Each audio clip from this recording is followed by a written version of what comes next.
Hello guys, good morning सबैलाई। सबै सन्चै आरामै हुनुहुन्छ होला नि हैन? म पनि सन्चै आरामै छु। साथीहरू, वेलकम माई ब्लग च्यानल। आज म धेरै समयपछि फेरि मेरो ब्लग लिएर तपाईहरु सामु उपस्थित भएको छु हैन। मेरो यो ढाड दुख्ने रोगले मलाई साह्रै सताथ्यो के, त्यही भएर अलि म बिरामी भएको कारणले मैले मेरो ब्लगलाई कन्टिन्यू दिन पाएन है साथीहरू। आजबाट फेरि म केही मेरा भ्लगहरू लिएर तपाईहरु सामु उपस्थित भएको छु। आशा छ यो भिडियोलाई पनि अब पनि फेरि पहिला जस्तै नै तपाईहरुले साथ र सपोर्ट दिनुहुन्छ भने मैले एकदम आशा राखेको छु है साथीहरू। अहिले म साथीहरू बिहानको मर्निङ वाकको टाइम हैन, मर्निङ वाक गर्न हिँडेको हैन। अब घर छेउमै अगाडि बाटो छ, त्यही भएर बाटो हाइवे छ। हाइवेको यतापट्टि साइडमा यो साइडमा चाहिँ गाडी हिँड्दैन कि साथीहरू हैन, वान साइड मात्र उता गरेछ हैन। टु लेनको बाटो छ हुन त हैन। टु लेनको बाटो हुँदाखेरि अब उतातिर मात्र गाडी हिँड्छ, यो साइडमा चाहिँ खासै हिँड्दैन। कुनै गाडीले बाटो बिर्सेर यो बाटोतिर मात्र आउँछ है साथीहरू। त्यही भएर म आजबाट फेरि मलाई भ्लग स्टार्ट गरेको छु, फेरि भिडियो लिएर आएको छु। साथीहरू साथ सपोर्ट गरिदिनु होला है, माया गरिदिनु होला सबैले। साथीहरू, मेरो यो अचानक ढाड दुखायो कि, ढाडमा यसो पेन भयो है।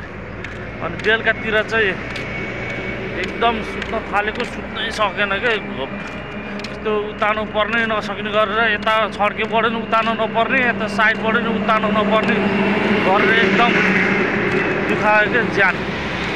शरीर यस्तो दुखायो। अनि त्यहाँबाट बेलुका चाहिँ हल्का यसो झारफुक गरेर सुत्यो है। यसो झारफुक गरेको मलाई अलि सान्त्वना दिएको जस्तै भयो, त्यही भएर झारफुक गरेर सुत्यो। अनि भोलिपल्ट फेरि अब मेडिकल त जानु पऱ्यो होइन साथीहरू। मेडिकल गर्न जाँदाखेरि चाहिँ नसा सम्बन्धी रोग रहेछ होइन। नसा सम्बन्धी रोगले गर्दाखेरि ढाड दुखाएको रहेछ साथीहरू। त्यहाँबाट पेन किलर खाइयो, पेन किलर अनि समथिङ दबाईहरू खायो। अब नाम त थाहा छैन है, दबाईको नाम त थाहा छैन, पेन किलर मात्र चिनेछु होइन। पेन किलर खायो, त्यसपछि अनि फेरि एक्सरे गरियो। एक्सरे गर्दाखेरि हेर्दाखेरि चाहिँ हल्का सुरुवात भएको रहेछ, नसा च्यापिनको लागि सुरुवात भएको रहेछ होइन।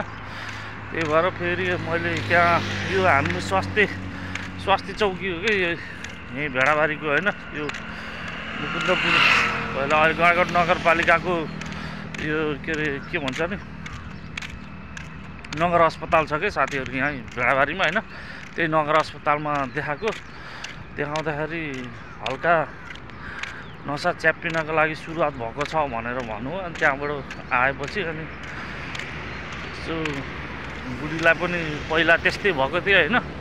त्यही कारणले अनि मैले अनि वाइफको सल्लाह अनुसारले यस्तो एक्सर्साइज गर्नुपर्छ भनेर एक्सर्साइज गर्दाखेरि अलि हल्का भयो क्या है साथीहरू। 4-5 दिन एक्सर्साइज गरेको अलि हल्का भयो। त्यसपछि दबाई पनि सिद्धियो होइन, मेडिसिन पनि सिद्धियो।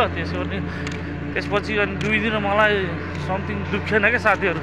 एक्सर्साइजले गर्दा 2 दिन दुखेन होइन। अनि त्यसपछि म फेरि होइन यहाँ त अब नसाको डक्टर नरहेछ होइन, सोध्न गएको त पछि फेरि सोध्न गएको थिएँ म शुक्रबारतिर गएको।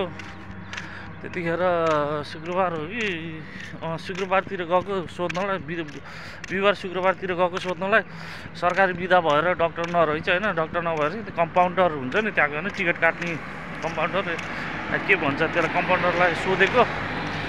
नसाको डक्टर त छैन यहाँ त, डक्टर हो सबै हेर्ने डक्टर मात्र छ, नसाको डक्टर चाहिँ छैन भन्यो होइन। त्यही अनि मेरो मनले मानेन क्या साथीहरू।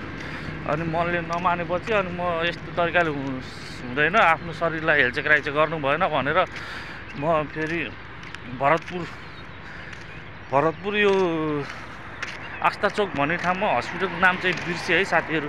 म तपाईँहरूलाई अर्को भ्लगमा त्यहाँ देखाउने छु होइन, त्यहाँको उसहरू। आस्था चोकमा गएर अनि यसो डक्टरसँग सल्लाह गरेर अनि यहीँको एक्सरे गरेर देखाउँदाखेरि चाहिँ हल्का नसा, कम्मरको नसामा सुजन भएको रहेछ होइन। त्यहाँबाट त्यो सुजन भएर सुरुवात भएको रहेछ। अनि सुरुवात हुँदा चाहिँ अब डक्टरले यस्तो सल्लाह गर्नु, मेडिसिन 1 महिनाको खानु भनेर 1 महिनाको दिएछ। अनि एक्सर्साइज पनि पुरै सिकाएर अब त्यति थेरापी गर्नुपर्ने खालको नरहेछ भन्नुभयो उहाँले होइन। अनि एक्सर्साइज सिकाएर आएको र अनि अहिले बल्ल अलिक कम्फर्टेबल जस्तो भएर आफूलाई अनि आजबाट चाहिँ मैले भ्लग स्टार्ट गरेर फेरि अपलोड गर्दैछु है। साथीहरू सबैले साथ सपोर्ट गरिदिनु होला है। साथीहरू माया पनि गरिदिनु होला है। सबैले पहिला जस्तै साथ दिनु होला है साथीहरू। अहिलेलाई bye bye, see you next ब्लगमा फेरि भेटौँला है साथीहरू। गुड मर्निङ सबैलाई।